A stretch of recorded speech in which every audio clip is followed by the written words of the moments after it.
Hey everyone, Forrest here, and today we're going to take over where we left off in our Star Trails Part 1 video, and today we're going to be looking at actually how to put a star trail together using Adobe Photoshop. Let's dive in. So our first step is going to be to import our pictures into whatever image editing software you choose. I'm going to be using Adobe Photoshop Lightroom in this video, and then I like to add the images that are kind of going to be part of my star trail into an album or a collection.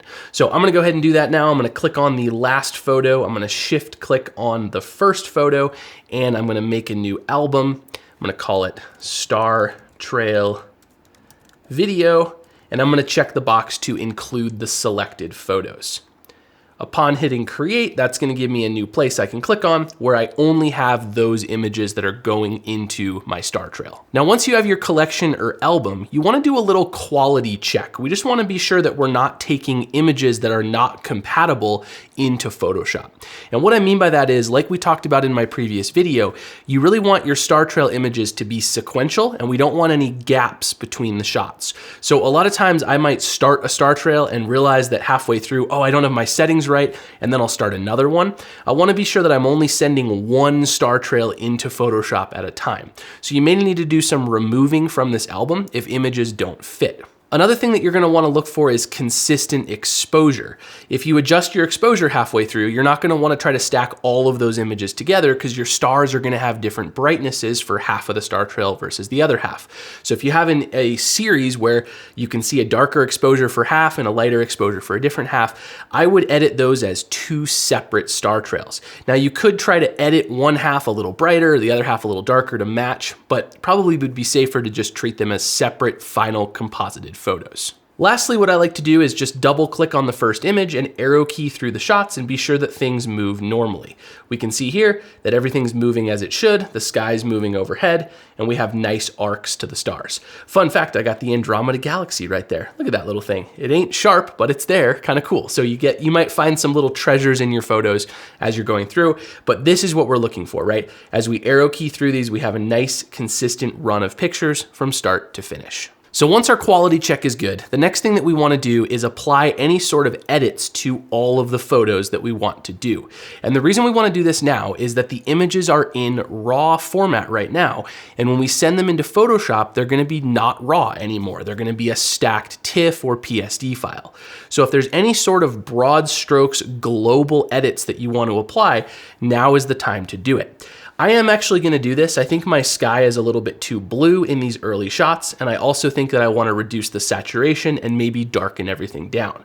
Now, you probably don't want to edit the first photo or the last photo, especially because a lot of times the sky will change brightness through the course of the star trail. So if you are going to edit one, I recommend editing an image toward the middle of the series so that you're kind of editing the average of what all of them look like. What I'm gonna do is go into my light controls. I'm just gonna darken down everything a little bit. I'm gonna go into color, adjust my white balance to get rid of some of that blue cast that I was seeing before. And then a little pro tip, I like going into effects and increasing the texture, the clarity, and the dehaze a little bit because I find that all of those help the star pop off the background a little bit better. So now that we've edited this one picture, you can do this however you want, but what we want to do is right click on the photo. Again, there's lots of ways to do this, but we're going to sync the changes from this photo over to the rest of them. So I'm going to right click and I'm going to come to copy edit settings. And it's gonna ask me what I wanna copy. And in this case, all I wanna copy is my light adjustments, my color adjustments, and my effects. I'm gonna uncheck everything else. I'm gonna go ahead and copy.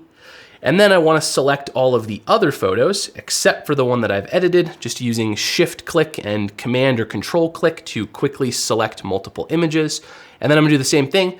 I'm gonna right click and I'm gonna go to paste edit settings. So that's gonna take the settings that we copied and it's gonna paste them to the other photos. And this is super critical. We wanna be sure that any editing we do to one photo, we do to all of the photos so that they all look the same when we send them into Photoshop. One other thing that I would add as kind of an optional next step is a lot of times you may want to do some denoising to all of your images at this stage in the process before you send the images into Photoshop, and you can do that in bulk as well. You can select all the pictures, right click, go to Enhance, and turn on the denoise, and apply that denoise to all of the images. So we've edited, we've culled, we have everything ready for stacking. So what we're going to do now is we're going to go up to Edit, Select All, to select all of the photos in the album. You also could click on the first photo and shift click on the last photo. With all of the images selected, we're gonna right click, we're gonna go to Edit in Photoshop, and we're gonna select the option that says Open as Layers in Photoshop. Lightroom folks, Lightroom Classic folks, you should all have that option to open as layers. Now what this is gonna do is it's gonna take all of these, in this case, 44 pictures, it's gonna stack them one on top of the next and put them all into Photoshop for us. Very cool process. So I'm gonna select Open as Layers in Photoshop, and we'll let this run. Now do note that if you are a Lightroom user, your images at this point will all need to download from the cloud before being opened in Photoshop. So depending on your internet speed, this can take a little bit of time. If you are a Lightroom user and you don't want to have to wait for that, I would recommend starting to use an external hard drive to store local copies of all of your images. And that's something that I talk all about in my online class on Lightroom. And you can learn more about that down in the description. All right, so when this process is all done, you should be left in Photoshop. And moreover, in Photoshop, if you look in the Layers panel, you should see a bunch of different layers representing each of the images that we sent into Photoshop from Lightroom. Now, if you don't see a Layers panel, you can go up to Window, Workspace, Photography, and then you can go Window, Workspace, Reset Photography, and that should set your workspace to something similar to what I have here on my screen. Now, the way that Photoshop's Layers panel works is it's basically a stack of images sitting on our desk. Think about the Layers panel as like each of those pictures is a print, and we have a big stack of prints sitting on our desk. And we, as the user inside of Photoshop, are looking down on that stack. And so all that's to say, whatever layer is on top, that is the layer that we're currently seeing. So this image right here that I'm seeing, this is FCC2061.tiff. Well, if I want to see the next picture, I can turn off the eyeball on this top layer, and that will hide it. And then if we remove that print, hide that print, then we're seeing down to the next picture. So you can see if I turn this off, there's the picture below it, and that would be FCC2062. So basically the Layers panel and the eyeballs allow us to turn on and off different layers. The thing is, we don't want to turn on and off an entire layer. We just want the stars from each layer to shine through to the top of the stack. So the way to do this is very simple. What you want to do is click on the top layer in the Layers panel, and then scroll down to the bottom layer and shift click on the bottom layer. That's going to go ahead and get all of your layers selected.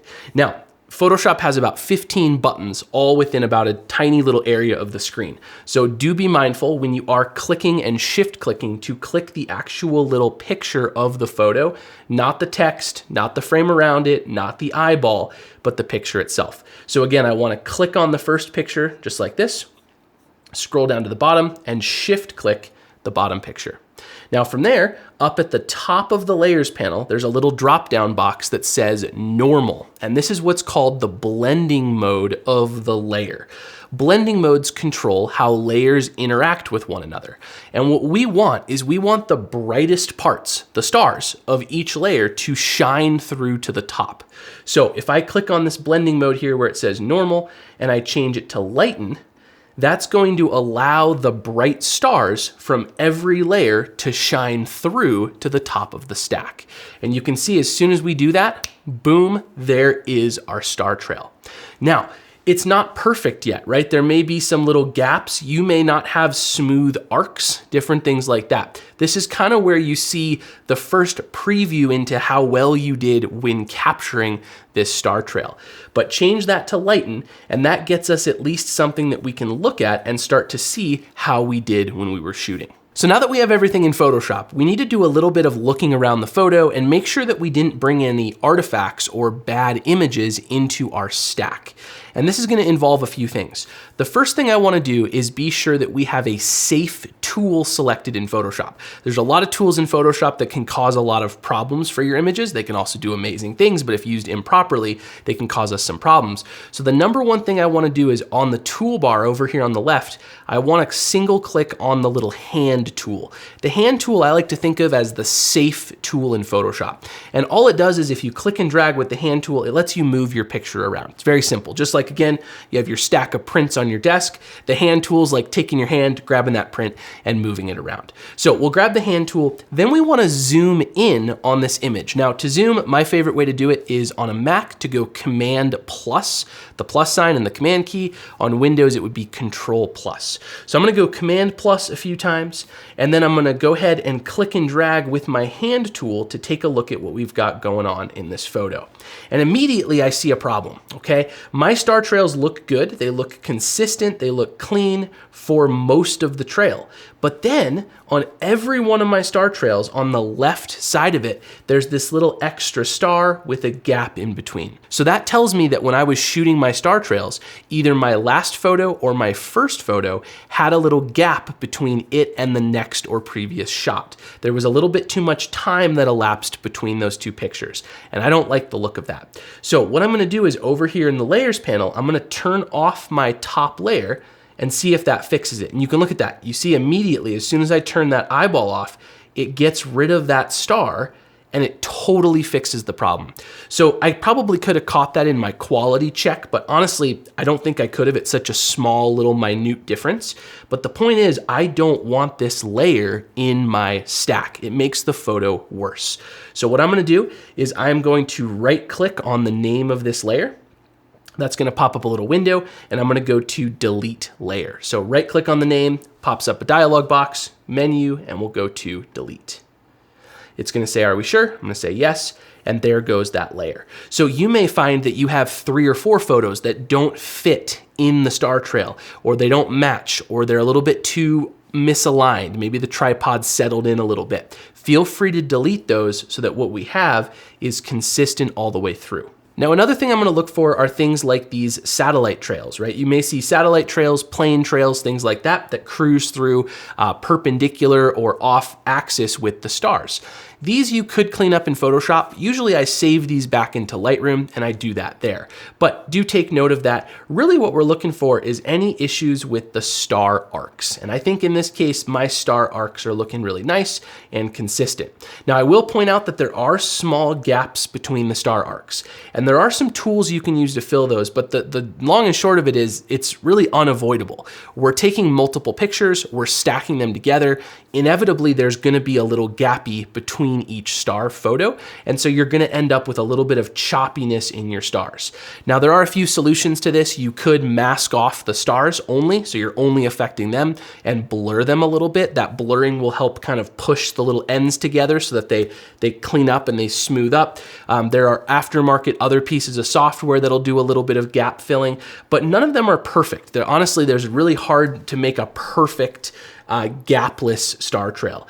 Some people, if you have one axis, will actually rotate the photo a little bit, and that rotation will fill in those star gaps. There's all kinds of cool tools. Not as much the focus of tonight's video or today's video, but I just want to point out that that's a normal part of shooting.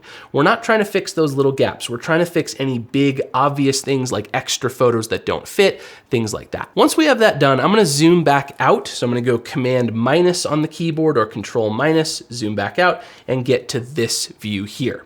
Now, if you know about masking in Photoshop, you also now at this point could go in and mask off certain images in certain places. An example would be in this shot, I might want to mask off some of these lights in the foreground that I think are a little bit distracting. This was a cool photo shoot we were doing with our students. It was pretty fun to get the light painting going on as well. So I actually like it in this instance, but maybe a car drove by and you got car trails, you don't really want that. You could always add a mask to one of these images here and mask out that part of that photo. All right, when we're all said and done, it's time to save this photo back into Lightroom or Lightroom Classic. Now, you might think we could just go File, Save, and you might be able to. The problem is this is a potentially massive picture. We've taken potentially hundreds of raw photos, converted them to TIFFs or PSDs, put them together into one picture, and then we're saving that back. So sometimes these images can be many gigabytes in size. So my recommendation is do everything you think you want to do in Photoshop. Get everything looking good, mask out what you want to mask out, really finalize the picture in Photoshop. And then at the top of the layers panel, there's a 4 little bars button. I'm going to click on that. It's going to send out a flyout menu, and I'm going to select flatten image. What this is going to do is it's going to take all of my layers and flatten them together. You can see now we've lost all of the layers that we had before, but that also reduces the file size because instead of having to remember all 44 layers, it's only got to remember 1. This is a destructive thing to do to your photos, but I always kind of figure, hey, if I need to go back in here and do this again, I could just restack it from the get-go. I will say though, that if you don't like that and you want to save the original, you may just have to save the original with all the layers as a PSB file to say your desktop and then manually import it back into Lightroom. Again, we're getting a little bit beyond the level of this video. I want to make this video quick, digestible for those people who don't want to get super into Photoshop. And for you, I think flattening, and then once it's flattened, going to File Save and File Close. By going File Save, File Close, that's going to take the image, it's going to save it back into Lightroom, and you should see it there in Lightroom, ready for further processing. All right, so I'm back in Lightroom and we all can see here is my TIFF file that has come back from Photoshop. Now again, you may need to manually re-import this if you did save it as a PSB. Sometimes that connection between Lightroom and Photoshop will not re-import it automatically. Additionally, you may need to manually add it back into the album or collection that your original raw photos were in too. So now that we have it back, we have our finished star trail. So again, I just want to show you all, we went from this, right? A bunch of random photos that all had a little bit of trail to this, our final stacked image. Now it's at this point that I would do my final tweaks, right? I may want to darken this a little bit. I definitely want to crop it a little bit. I could do some image cleanup if I wanted to. Like I said, in this case, I kind of like having the lights going on because it was kind of more of a memory than a portfolio worthy shot here. But maybe I do want to come up and crop off some of that foreground here and just get the trees and the trails. You know, you can kind of make multiple photos however you want to do it. But the point is, that's the process. We get the raw images looking good. We send them into Photoshop. We change the blending mode on all of the layers to lighten. We do any sort of cleanup, and then we round trip and save back into Lightroom for our final processing. All right, everybody, that does it for this video. I do lastly want to say that I am teaching in the Night Photo Summit next week. If you are watching this around the time I uploaded it, I've left a link down in the description, but the Night Photo Summit is a 3-day online photo summit for night photography. I think there's over 45 instructors. It's gonna be really amazing. I'm only a tiny part of it. There's tons of people teaching tons of topics. It's really, really awesome. This is the 5th one, and I really enjoy doing it every year. If you did like this video, I would really appreciate you dropping a like down below, hit subscribe to stay up to date with future videos, and I will catch you in the next one. Thanks, everybody.